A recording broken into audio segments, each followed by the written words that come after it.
Tapi kalau kita yang di depan, kita akan dicegat oleh musuh. Maka kita izinkanlah tahun 2026 ini Tuhan berjalan di depan kita. Sekarang kita baca Mazmur 124. Mazmur 124 ayat 8. Kita baca sama-sama, 1, 2, 3 ya. Pertolongan kita adalah dalam nama Tuhan yang menjadikan langit dan bumi. Jadi kedua bagian ayat ini saya akan uraikan. Nanti ayat-ayat lain akan menyusul untuk menjelaskan bagaimana Tuhan berjalan di depan kita. Saya percaya Bapak Ibu, kalau Tuhan yang berjalan di depan, kita di belakang, maka itulah keadaan yang paling aman. Tapi kalau kita tidak izinkan Tuhan di depan, kita yang di depan, maka itu artinya tidak aman. Karena musuh di depan. Jadi pembuka jalan itu adalah Tuhan. Haleluya. Air itu, ketika air itu Sungai Jordan misalnya, pengangkut tabut berjalan duluan di depan, 2000 meter di belakang adalah bangsa Israel. Imam-imam ini begitu menginjakkan kaki di sungai itu, Sungai Jordan, langsung sungai itu terbelah, mereka berjalan. Tidak diizinkan oleh Tuhan mereka yang di depan, lalu tabut di belakang. Tidak diizinkan oleh Tuhan bangsa itu berjalan di depan, lalu Tuhan menengok-nengok dan mengikuti dari belakang. Jadi yang jelas bukan Tuhan mengikuti kita, kita yang mengikuti Tuhan. Karena kalau Tuhan yang di belakang, artinya Tuhan mengikuti kita. Sama seperti seorang anak kecil yang baru berjalan, ditarik-tarik tangan opungnya, ditarik-tarik tangan opungnya, dan opungnya pun memang juga ditarik-tarik. Kemana tertarik anak ini, ke situ dibawa opungnya mau-mau aja. Tapi itu hanya untuk sebentar. Untuk seterusnya, opungnya lah membawa ini kemana. Jadi kita pun begitu. Tuhan tidak izinkan bangsa Israel di depan, dia yang di depan. Urutan kedua adalah Joshua, urutan ketiga para imam-imam, dan selanjutnya baru bangsa Israel. Musuh dari mana? Dari belakang datang. Tetapi karena jalan kita mulus, maka musuh tidak bisa menyusul kita. Bangsa Israel, karena musuh sudah datang dari belakang, Tuhan buka jalan, yaitu laut menjadi jalan. Dan mereka berjalan terus, musuh mengikuti, musuh tenggelam, bangsa Israel lewat. Saudara-saudara, apa artinya Allah berjalan di depan? Apa artinya kalau kita izinkan Tuhan berjalan di depan? Arti yang pertama adalah kita libatkan Tuhan dalam seluruh perencanaan kita. Apa saya bilang? Karena dia harus terdepan, pengambil keputusan, perencana harus dia. Kita hanya pelaksana. Seperti khotbah yang kusampaikan beberapa bulan lalu, seperti pemimpin perusahaan. Pemimpin perusahaan akan merencanakan rencana ke depan, rencana kerja, lalu yang mengerjakan itu adalah karyawan-karyawan. Jadi kita pun bukan kita pemilik perusahaan itu, Tuhan Allah lah pemilik bumi dan langit ini. Maka kita pelaksana dari semua rancangan-rancangan Tuhan itu. Kita baca Yakobus 4 ayat 13. Yakobus 4 ayat 13 dikatakan begini Bapak Ibu. Jangan melupakan Tuhan dalam perencanaan. Ayat 13. Jadi sekarang hai kamu yang berkata, hari ini atau besok kami berangkat ke kota Anu, dan di sana kami akan tinggal setahun dan berdagang serta mendapat untung. Itu rencana kita. Sedang kamu tidak tahu apa yang akan terjadi besok. Apakah arti hidupmu? Hidupmu itu sama seperti uap yang sebentar saja kelihatan lalu lenyap. Ayat 15 saudara baca. Sebenarnya kamu harus berkata, jika Tuhan menghendakinya, kami akan hidup dan membuat ini dan ini. Saudara agama seberang, setiap mereka mau rencanakan sesuatu, mereka pakai istilah insya Allah. Kalau seizin Allah. Tahu artinya itu kan? Insya Allah, izin Allah. Misalnya kalau saudara undang saya, Pak Pendeta, Aku berencana mau pergi ke Israel satu keluarga, tapi aku ingin ikut Bapak Pendeta. Jawabku seperti apa yang benar? Kalau Tuhan suka, kalau Tuhan mengizinkan, saya ikut. Kalau Tuhan mengizinkan, saya ikut. Tapi kalau Tuhan tidak mengizinkan, saya tidak ikut. Itu jawaban yang benar. Jawaban yang salah, ya saya ikut. Saya ikut. Itu salah. Jawaban yang benar, kalau Tuhan mengizinkan, saya ikut. Karena seluruh perjalanan kita harus seizin Tuhan. Hati manusia memikir-mikirkan jalannya, tapi Tuhanlah yang memutuskan arah langkahnya. Hati manusia memikir-mikirkan jalannya, merancang rancangannya, tapi Tuhanlah yang memutuskan apakah terjadi atau tidak. Jadi bukan kita yang memutuskan. Dulu waktu saya anak muda, ada seorang cewek yang sangat cantik selangit waktu itu, dan kaya, punya karet berhektar-hektar.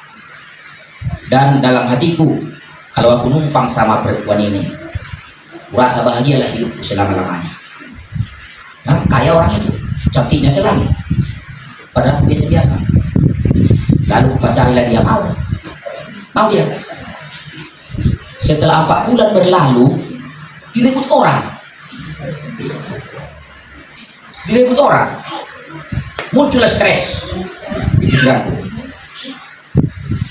Aku berpikir mau pergi ke Jakarta, tidak akan menginjakkan Sumatera Utara lagi, tidak akan menginjakkan Sumatera Utara. Sejak aku berangkat ke Jakarta, tidak akan pernah menginjakkan kaki di Sumatera Utara, karena aku anggap Sumatera Utara itu neraka nomor 2 waktu itu. Tapi tidak bisa, nggak ada ongkos. Nggak ada ongkos. Lalu saudara-saudara, berputar-putarlah, pusing. Seiring berjalan waktu, redalah perasaan saya. Akhirnya tiba-tiba datang dari Medan utusan menjemput saya. Itoku, kata abang, mengakui kau harus ke Medan sekarang, katanya. Ini perintah. Tinggalkan semua itu, dunia ini. Kau harus sekolah kitab. Itu cita-cita aku memang dari dulu, tapi nggak tahu caranya bagaimana. Akhirnya berangkat ke Medan. Sampai di Medan sekolah kitab, ketemu dengan seorang yang lebih cantik lagi.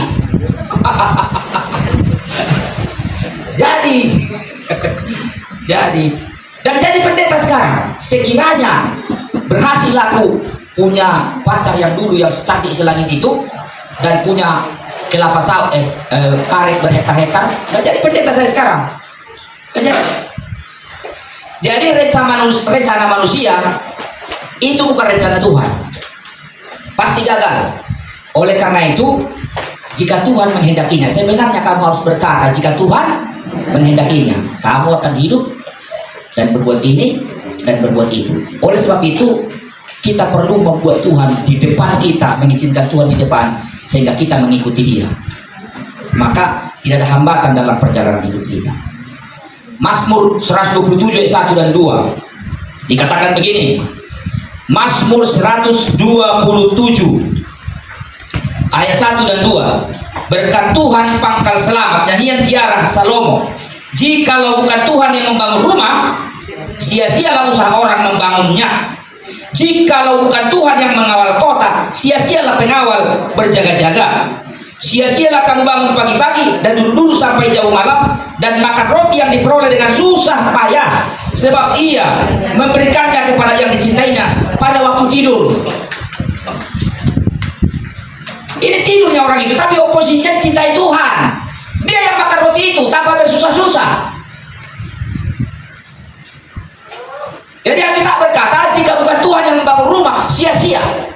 Jika bukan Tuhan yang mengawal kota, sia-sia. Makanya mesti Tuhan lah. Amin Bapak Ibu.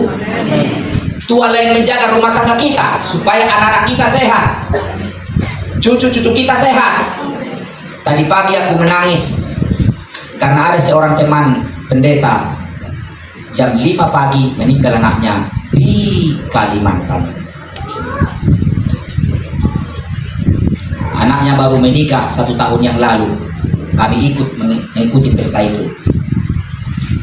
Tiba-tiba anaknya gulanya 500 lebih, sesak napas, dan banyak lagi. Dan tadi pagi menembuskan napas yang terakhir. Saya menangis bertelepon dengan dia. Pendeta itu adalah Diorida Boru Pasaribu, pendeta kita di Rodinata. Sementara yang lain bersuka cita di tahun baru ini, tapi ada yang menangis karena mengalami duka cita. Saudara-saudara, artinya kita izinkan Tuhan berjalan di depan kita, artinya Tuhan yang merencanakan sesuatu. Kemudian arti yang kedua, nomor satukan dia. Nomor satukan Tuhan kita itu. Amin, saudaraku. Kita nomor satukan dia. Ibadah nomor satu kita bikin, doa nomor satu kita bikin, memberi nomor satu kita bikin, lakukan firman nomor satu kita bikin, baca firman Tuhan nomor satu kita bikin, mengasihi nomor satu kita bikin. Nomor satu semua urusan Tuhan. Makanya kita bernyanyi, yang terutama di dalam hidup ini memuliakan nama Yesus. Yang terutama di dalam hidup ini memuliakan namanya. Haleluya, haleluya, saya mau cinta Yesus. Haleluya, haleluya, saya mau cinta Yesus. Saya bilang kepada jemaat-jemaat di mana aku berada berkhotbah, jangan baca apapun sepanjang hari sebelum engkau baca Alkitab. Ada orang mau baca koran Sindo dibacanya, koran Sip dibacanya, koran Metro dibacanya, ditambah lagi banyak yang dibacanya, tapi Alkitab satu hari yang tidak dibaca, satu ayat pun tidak dibaca. Ku bilang sama mereka, jangan baca apapun sebelum engkau baca Alkitab. Nomor satukanlah Tuhan. Jadi segala urusan Tuhan itu buat di depan. Itu artinya Tuhan di depan. Nomor satu, libatkan Tuhan dalam segala perencanaan. Kemudian nomor satukan Tuhan dalam segala hal. Artinya ketiga, Tuhan di depan. Artinya ikut dia, lakukan firman-Nya. Ikuti dia, lakukan firman-Nya. Taati perintah-perintahnya. Seperti lagu yang berkata, suka-sukamu Tuhan, suka-sukamu Tuhan, suka-sukamu Tuhan, suka-sukamu Tuhan, suka-sukamu Tuhan, suka-sukamu Tuhan, suka-sukamu Tuhan, suka-sukamu Tuhan. Dan memang harus suka-suka Tuhan. Gak bisa kita ngatur. Bisa kita ngatur? Gak bisa. Pernah aku tanya seseorang, berapa umur bapak sekarang? Dia bilang 62 katanya. Jadi aku mau berdoa bagi bapak supaya umur bapak nanti mendekati 100 baru mati. Langsung dia bantah, jangan pak, jangan 100, cukup 70 katanya. Cukup 70 karena udah capek aku sekarang katanya. Mana pula kita yang mengatur Tuhan? Jawabnya aturan terserah Tuhan. Haleluya. Ada yang minta doa. Dulu pendeta Marga Sitopul, kami satu kuliah, umurnya sudah mendekati 70 tahun. Aku masih muda waktu itu, sama-sama kami kuliah tahun 2000 tahun 1998 kami kuliah.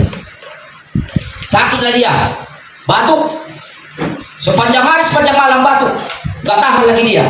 Dia panggil saya, datang saya, ada apa pak? Sakit apa bapak? Ini ya batuk terus, dulu 24 jam aku batuk, gak tahan lagi. Doakan aku supaya mati, doakan aku supaya mati, Markum, doakan aku supaya mati katanya. Gak berani aku mendoakan supaya mati. Gimana pula aku mengatur Tuhan? Jadi doakanlah dia, Tuhan sembuhkan dia, Tuhan lindungi dia. Jangan doakan supaya mati, gak tahan lagi aku. Jadi akhirnya aku bilang, aku berhalus, Tuhan, terserahmu lah Tuhan, apa yang mau kau lakukan kepada hambamu ini, tolong dia Tuhan. Itulah aku bilang. Habis keluarkan dia, pulang aku. Sorenya aku telepon, udah gimana keadaan bapak? Udah sembuh katanya. Nggak balik lagi. Padahal dia berharap mati, tapi Tuhan nggak setuju. Jadi ikuti dia, lakukan firman-Nya. Kemudian yang kedua dan terakhir, saudara-saudaraku, apa untungnya Tuhan di depan? Tadi apa artinya Tuhan di depan? Ya, apa artinya Tuhan di depan? Arti yang pertama, libatkan Tuhan dalam perencanaan. Yang kedua, nomor satukan dia, itu tandanya di depan. Nomor tiga, ikuti dia, lakukan firman-Nya. Sekarang apa untungnya kalau Tuhan berjalan di depan kita? Untungnya adalah pintu penjara akan terbuka kalau Tuhan di depan. Kita baca ayatnya, Kisah Rasul 12 ayat 6 sampai 10. Kisah Rasul 12 ayat 6 sampai 10. Kita baca berganti-ganti ya. Pada malam sebelum Herodes hendak menghadapkannya kepada orang banyak, Petrus tidur di antara dua orang prajurit, terbelenggu dengan dua rantai. Selain itu, prajurit-prajurit pengawal sedang berkawal di muka pintu. Silakan.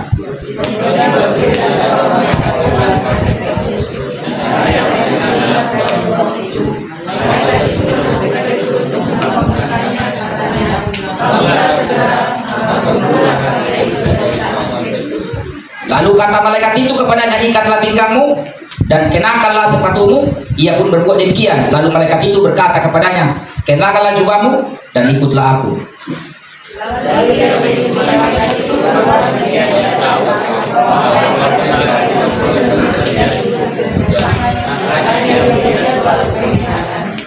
Setelah mereka melalui tempat kawal pertama dan tempat kawal kedua, sampailah mereka ke pintu gerbang besi yang menuju ke kota. Pintu itu terbuka dengan sendirinya bagi mereka.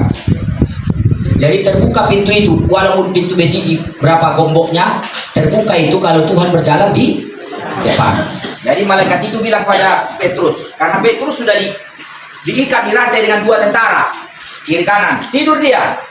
Tiba-tiba malaikat datang, langsung tiba-tiba gugur rantai di tangannya. Pakai sepatumu, pakai ikat pinggang, ayo. Dia berdiri, dia berjalan. Ada pintu gerbang pertama, ada pintu gerbang kedua. Pintu gerbang kedua terbuka sendirinya. Pintu gerbang ketiga yang dari besi semua terbuka dengan sendirinya. Kalau Tuhan yang membawa kita kemanapun kita berada, semua pintu terbuka bagi kita. Tidak ada pintu yang tertutup. Kalau Tuhan yang membawa kita, tidak ada pintu yang tertutup. Oleh karena itu kita perlu berkata tahun ini, Tuhan berjalanlah di depan kami, supaya pintu-pintu terbuka. Pintu berkat terbuka, pintu keberhasilan terbuka. Jangan sampai kita pergi ke kanan, tembok, pergi ke kiri, tembok, pergi ke depan, tembok, pergi ke belakang, tembok, ke atas gelap, ada awan yang tebal. Kemana? Aku melayangkan mataku ke gunung-gunung. Dari manakah akan datang pertolonganku?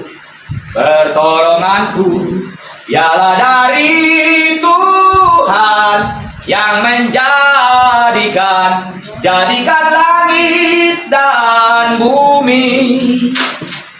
Daud berkata, aku melayangkan mataku di gunung-gunung. Dari mana pertolongan datang padaku? Tidak mungkin dari gunung-gunung itu datang pertolongan. Harimau yang datang dari sana, gajah datang dari hutan. Pertolongan hanya dari Tuhan. Nah, kalau Tuhan berjalan di depan kita, jangan takut tahun ini. Tuhan akan membawa kita kepada kesuksesan yang satu, kepada kesuksesan yang lain. Tapi kalau kita nomor dua kan Tuhan di belakang dia, gak kita ikuti dia, jangan harap pintu terbuka. Jangan harap. Izinkan Tuhan di depan. Kemudian itu untung yang pertama. Pintu besi terbuka, pintu tembaga terbuka, rantai terlepas kalau Tuhan berjalan di depan. Yang kedua, kita baca Mazmur 65. Mazmur 65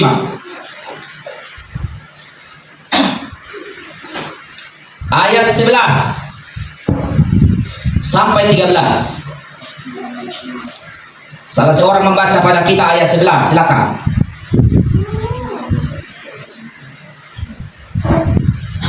Ayo, Mazmur 65 ayat 11. Engkau memahkotai tahun dengan kebaikanmu, jejakmu mengeluarkan lemak.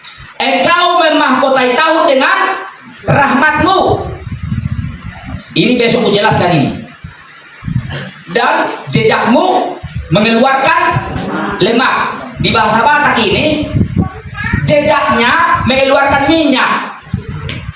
Begitu lewat dia saudara-saudaraku, yang dilewati itu bermunculan minyak.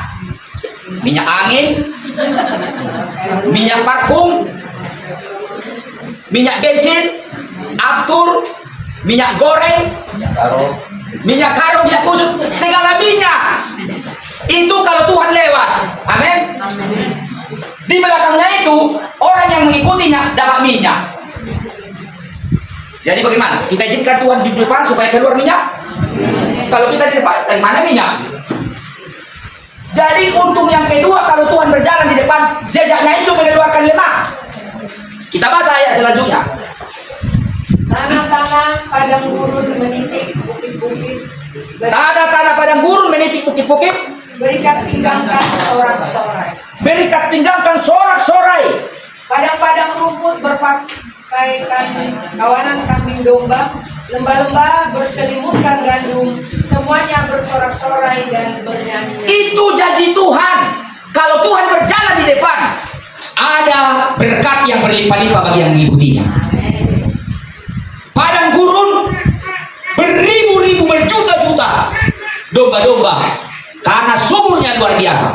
Lembah semua sepanjang mata memandang, ada gandum, ada anggur dan berkat. Bukit-bukit berikat pinggangkan sorak-sorai, semuanya bersuka cita karena berkat berkelimpahan. Kalau Tuhan berjalan, diikuti orang yang di belakang dapat minyak. Amin saudaraku. Segala minyak dapat segala minyak. Minyak karo tadi satu ya. Ini minyak karo ini penting ini. Iya. Pokoknya serba guna ini minyak karo itu. Promosi sedikit. Ada luka di kuping kita, taruh itu sembuh. Ada gatal-gatal, pakai juga minyak itu sembuh. Ada keseleo sedikit sembuh. Kena apa lagi? Agak pegal-pegal, taruh minyak itu sembuh. Terkilir segala macam. Juga bisa jadi minyak goreng, bisa kurasa itu. Begitu kita telan, diberkati Tuhan kita. Ada minyak parfum. Tahu minyak parfum saudaraku? Kecil aja botolnya, ratusan ribu loh. Ratusan ribu. Kita lewat, hidung orang jadi segar. Ada minyak goreng, ada minyak macam-macam. Banyak minyak keluar dari jejaknya Tuhan. Oleh karena itu, kalau Tuhan di depan, kita dapat minyak tahun ini. Haleluya, dapat minyak kita tahun ini. Minyak, kita lihat ke kiri, gandum sepanjang mata memandang, sudah menguning tinggal menuai. Lihat sebelah kanan, ada kambing domba, lembu sapi berkeliaran amat banyak sekali. Kita lihat ke bukit-bukit, sangat indah. Ada pemandangan yang menyenangkan. Kita lihat langit cerah, ada pelangi. Oh, luar biasa. Itu kalau Tuhan berjalan di depan, jejaknya mengeluarkan lemak. Karena itu izinkan Tuhan berjalan di depan kita. Kemudian yang ketiga dan terakhir, kalau Tuhan di depan, dia akan menuntun kita kepada seluruh kebenaran. Coba kita baca Yohanes 16 ayat 13 dan 14, ayat terakhir. Yohanes 16 ayat 13.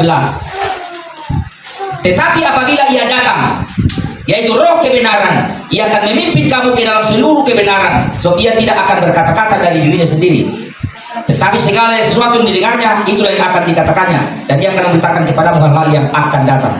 Ia akan memuliakan aku, sebab ia akan memberitakan kepadamu apa yang diterimanya daripadaku. Kalau Tuhan berjalan di depan kita, ada 3 untung. Pertama tadi apa saudaraku? Untung yang pertama kalau Tuhan berjalan di depan kita, pintu-pintu terbuka bagi kita. Pintu rahmatnya terbuka bagimu, rasakan kuasa Allah turunlah. Kalau di segala bidang pekerjaan kita, misalnya tukang, kita sudah kerja ini, bertukang ini, 2 hari lagi mau selesai pekerjaan kita, sudah 3 menelpon, Pak bisa mengerjakan rumahku, datang dulu memeriksanya Pak, kerjakan rumahku. 3 menelpon kita, gak akan pengangguran kita. Kalau kita kerjanya online, pembawa apa sewa, masuk di aplikasi kita, panggilan mengantarkan ke Kuala Namu. Ke Kuala Namu. Sebelum sampai di Kuala Namu, udah datang panggilan lagi, mengantarkan ke Lumpakam. Sampai di Lumpakam ada panggilan lagi. Seharian kita dapat berkah. Kalau kita bekerja sebagai tukang kebun, kita berkebun, tandanan pisang kita besar-besar, sama besarnya atas sampai bawah, dan tidak akan hilang. Kalau kita pencari emas, akan banyak orang menawarkan emasnya. Kalau kita pensiunan ada tambahan? Ada. Pengeluaran berkurang, gaji tetap. Pengeluaran berkurang. Kalau kita penjahit, habis jahitan yang satu, sudah datang 3 orang menawarkan jahitan. Siang malam kita kerja keras, uang terus berdatangan. Itu dia. Kalau kita guru, berkat kita akan bertambah-tambah. Pendeta juga. Pendeta pun pasti makin gemuk. Saya hari-hari ini makin gemuk rasanya saya. Makin gemuk. Setelah pulang dari rumah sakit ini, karena banyak apa itu infus itu masuk. Udah mulai sempit semua kaya. Tapi saya percaya itu karena memang diberkati Tuhan. Makanan selalu ada. Selalu ada makanan. Selalu ada minuman. Selalu ada minyak. Selalu ada semua. Selalu ada biaya untuk pembangunan ini. Selalu ada. Sahabat kita keluarga 9 juta, menantunya bapak ini dikirimkan 30 saat semalam. Selalu ada. Jadi kalau Tuhan kita izinkan di depan, maka kita akan mendapat lemak. Dan yang ketiga terakhir, kalau Tuhan berjalan di depan, dia akan menuntun kita kepada seluruh kebenaran. Kiranya Tuhan memberkati kita. Mari kita jadikan tahun ini Tuhan di depan kita. Sudah ingat tadi apa artinya Tuhan di depan kita? Enggak, artinya, bukan untungnya.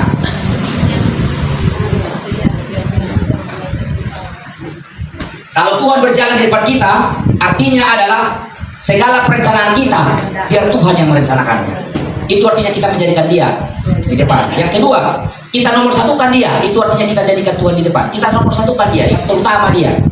Berdoa lebih pertama, kerja bukan pertama, nomor 2 itu. Makanya kita bangun pagi-pagi, kita berdoa dulu. Jangan baca apa-apapun sebelum baca Alkitab, karena kita mau nomor satukan Tuhan. Jangan dengarkan apa rekaman-rekaman kalau sebelum kita dengarkan khotbah, sebelum mendengarkan firman. Jadi arti menomor satukan Tuhan, arti mengikuti Tuhan adalah ikuti Tuhan dan lakukan firman-Nya. Lalu untungnya pintu-pintu terbuka. Kemudian kita mendapatkan minyak. Kemudian yang ketiga, kalau Tuhan di depan, dia menuntun kita ke dalam seluruh kebenaran. Besok kita akan mendapat penjelasan tentang lemak ini kembali dari versi yang lain. Khotbah saya besok hari Minggu kembali dengan tema yang sama, Allah berjalan di depan kita. Jangan lupa datang. Khotbah ini, tema ini akan disampaikan dengan versi yang lain pada hari Minggu pertama kita, supaya kita memastikan bahwa awal dari tahun ini kita awali bersama dengan Tuhan. Kita mantapkan hati kita untuk menjadikan Tuhan berjalan di depan kita. Karena kalau bukan Tuhan yang membangun rumah, sia-sia. Kalau bukan Tuhan yang mengawal kota, sia-sia. Kalau bukan Tuhan yang merencanakan sesuatu, sia-sia. Oleh karena itu, pastikan hari Minggu kita bersama dengan keluarga kita semua dengarkan khotbah kembali. Kita akan berjalan di belakangnya Tuhan. Amin buat firman Tuhan.